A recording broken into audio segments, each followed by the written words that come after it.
Pada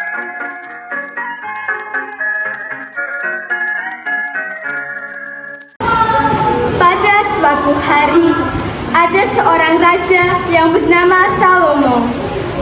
Salomo adalah raja Israel ketiga yang memerintah selama 40 tahun.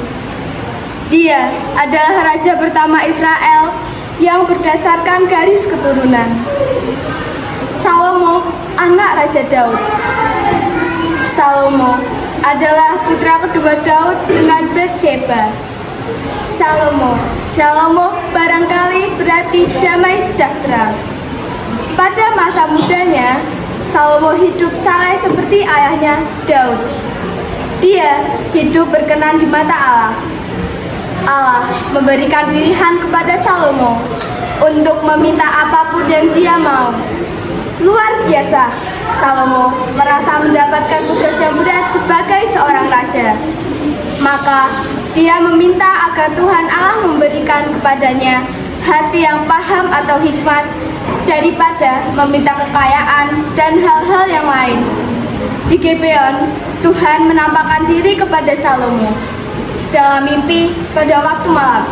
Berfirmanlah Allah, Salomo, mintalah apa saja, aku akan mengabulkan permintaanmu.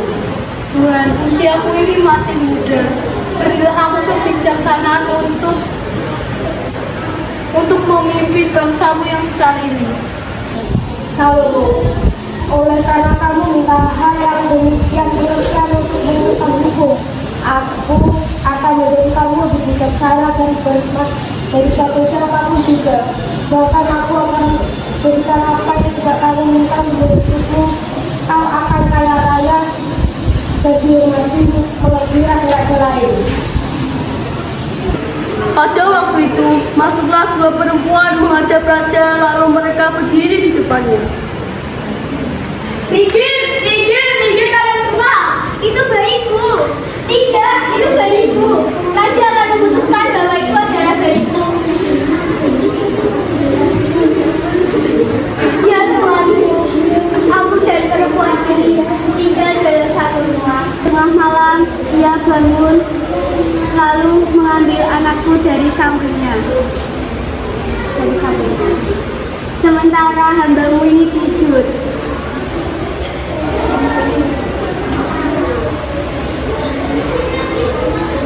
Dibaringkannya anakku itu di pangkuannya, sedangkan anaknya yang mati itu dibaringkannya di pangkuanku. Ketika aku bangun pada waktu pagi untuk menyusui anakku, tampaklah jika anakku itu mati. Bukan, anakkulah yang hidup dan anakkulah yang mati. Bukan, anakmulah yang mati dan anakkulah yang hidup. Begitulah mereka bertengkar. Berikan aku pedang. Lalu dibawalah pedang ke hadapan raja. Peganglah anak itu menjadi dua. Berikanlah satu bagian ke ibu yang itu dan satu bagian lagi ke ibu yang lain. Maka kata perempuan yang punya anak yang hidup itu kepada raja, sebab itulah belas kasihannya terhadap anaknya itu. Ya Tuhanku, berikanlah bayi itu kepadanya. Janganlah sekali-kali membunuhnya. Supaya jangan untukku dan jangan untukmu. Peganglah. Berikanlah bayi itu kepadanya karena ia adalah ibunya. Terima kasih Tuhan. Ketika seluruh orang Israel mendengar keputusan hukum yang diberikan raja, maka takutlah mereka kepada raja, sebab mereka melihat bahwa hikmat daripada Allah ada dalam hatinya untuk melakukan keadilan.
kesimpulan yang bisa kita ambil dari cerita Raja Salomo adalah kebijaksanaan yang kita miliki adalah berasal dari hati nurani kita. Tapi bagaimana kita memilih mana yang baik dan mana yang buruk? Kita bisa belajar dari Raja Salomo bahwa ketika kita memilih segala sesuatu, kita harus memilih sesuatu itu dengan bijak. Tapi ketika kita memilih sesuatu, kita harus ingat bahwa Tuhanlah yang selalu melihat hati kita, sehingga kita bisa melakukan itu dengan bijak. Kadang manusia melihat apa yang di depan mata, tetapi Tuhan melihat apa yang ada di dalam hati kita. Jadi, ketika kita memilih sesuatu atau teman, kita harus memilih dengan bijaksana seperti Raja Salomo. Dan saat kita memilih yang baik dan yang benar, kita harus memilih di hadapan Tuhan. Terima